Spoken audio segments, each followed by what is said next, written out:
আপনি যদি দাজ্জালের ফিতনা থেকে বাঁচতে চান তাহলে সর্বপ্রথম আপনাকে কি জানতে হবে?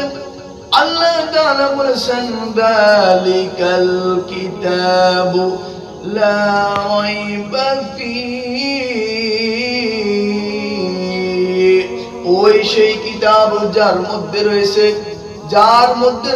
হুদাল লিল মুত্তাকিন, যার মধ্যে কোনো সন্দেহ নাই। যারা মুত্তাকিন হবে, তাকওয়াবান হবে, ঈমানদার হবে, তাদের জন্য রয়েছে হেদায়েতের বাণী। এই কারণে আল্লাহর রাসূল বলেছেন, তোমরা কি দাজ্জালের ফিতনা থেকে যদি বাঁচতে চাও, সন্তানকে কালামে পাকের তালিম দিয়া দাও। সন্তান যদি কালাম শিখিয়া যদি আল্লাহ তাআলার কাছে যদি সর্বপ্রথম দিনটা শুরু করলো কালাম দিয়ে, সূরাতুল ইয়াসিনের মাধ্যমে দিনটা শুরু করলো, আল্লাহ তাআলার জিম্মায় সে চলে গেল। সেই যদি জোহর নামাজের পর সূরাতুল ফাতিহ যদি সে পড়ে নিল, তাহলে তার জন্য সুন্দর ব্যবস্থার মালিক আমার আল্লাহ তাআলা করে দিল। আপনি যদি এমন যদি হয়ে যান, সূরাতুন নাবা যদি আসরের নামাজের পর যদি আপনি আমল করিতে পারেন, তাহলে আল্লাহ তাআলা আপনাকে উত্তম ফয়সালার ব্যবস্থা করে দিবেন। আর যদি আপনি সূরাতুল ওয়াকিয়া যদি মাগরিব নামাজের পর যদি পড়েন, তাহলে আল্লাহ তাআলা আপনাকে রিজিকের ব্যবস্থা করিয়া দিবে, উত্তম রিজিকের ফয়সালার ব্যবস্থা করিয়া দিবে। তোমরা কেন বুঝো না? তোমরা কেন কোরআনের তালিম কেন নিজের ভিতরে লাগাও না? দাজ্জালের ফিতনার ভয় করো। দাজ্জাল আমাকে নিঃশেষ করে দিবে, দাজ্জাল আমার ঈমান হরণ করে নিবে। দাজ্জালের ফিতনা থেকে দুয়ার ব্যবস্থা আপনাদেরকে জানাই দেব ইনশাআল্লাহ।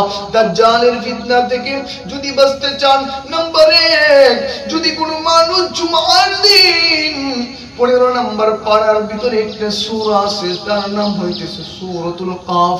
আপনি যদি প্রথম থেকে নিয়ে শেষ পর্যন্ত নাও করতে পারেন, কমাস কম 1 থেকে নিয়ে 10টি আয়াত যদি প্রতি সপ্তাহের মধ্যে জুমার দিন পড়েন, আল্লাহ তাআলা আপনাকে দাজ্জালের ফিতনা থেকে রক্ষা করিবেন। সুবহানাল্লাহ। আসুন ভাই, আমরা কোরআনের দায়ী হই, কোরআনের খেদমত গুলি করিয়া নিই। কোরআনের যদি আমরা যদি সচ্চা কোরআন ওয়ালা যদি হয়ে যাই, আল্লাহ বলেছেন কোরআনের হেফাজতকারী তুই হইলি।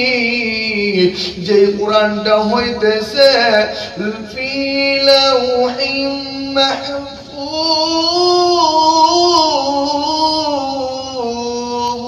এইটা হইতেছে যে কিতাব আল্লাহ তাআলার কাছে নিবিদ্ধ, লাউহে মাহফুজের কাছে নিবিদ্ধ, যার মধ্যে কোনো কিছু ভুল নাই, যার মধ্যে ওপেন নিচে আল্লাহ তাআলা সূরাতুল বাকারার ভিতরে করেছেন গো ভাই। আল্লাহ তাআলার বান্দা নিজেই বলেছেন, এই কবিতার ভিতরে নিজেই বলেছেন, এ বাণী সকলের নয় শুধু মুমিনের, যারাই চলবে মেনে ফল পাবে কোরআনের। এ বাণী সকলের নয় শুধু মুমিনের, যারাই চলবে মেনে ফল পাবে কোরআনের। আগেই বলো কিবার আসছে বলো, আগেই বলো কিবার আসছে বলো, যদি মেনে নাও তুমি মনে প্রাণে সমাধান চাও, যদি জীবনে মরণে ফিরে চাও, বুঝে নাও চোখ রাখো কোরআনে। এইটা হইতেছে কোরআনের মুজিজা। তুমি যদি হিন্দু হও, বৌদ্ধ হও, মুশরিক হও, কাফের হও, এটা সকলের জন্য আল্লাহ তাআলার কালাম। যারা মান্য করবে তাদেরকে আল্লাহ তাআলা হেদায়েতের নূর দান করে দিবে। আর বলতেছিলাম বন্ধু, আমরা কিভাবে দাজ্জালের ফিতনা থেকে আমরা নিজেকে নিজে মুক্ত রাখবো? আল্লাহ তাআলার রাসূল আমাদেরকে দোয়াটি শিখায় দেয়া গেছেন। দোয়াটি হলো এই, আল্লাহুম্মা ইন্নী আউযু বিকা মিন আযাবি জাহান্নাম ওয়া মিন আযাবিল কবর ওয়া মিন ফিতনাতিল মাহইয়া ওয়াল মামাত ওয়া মিন শাররি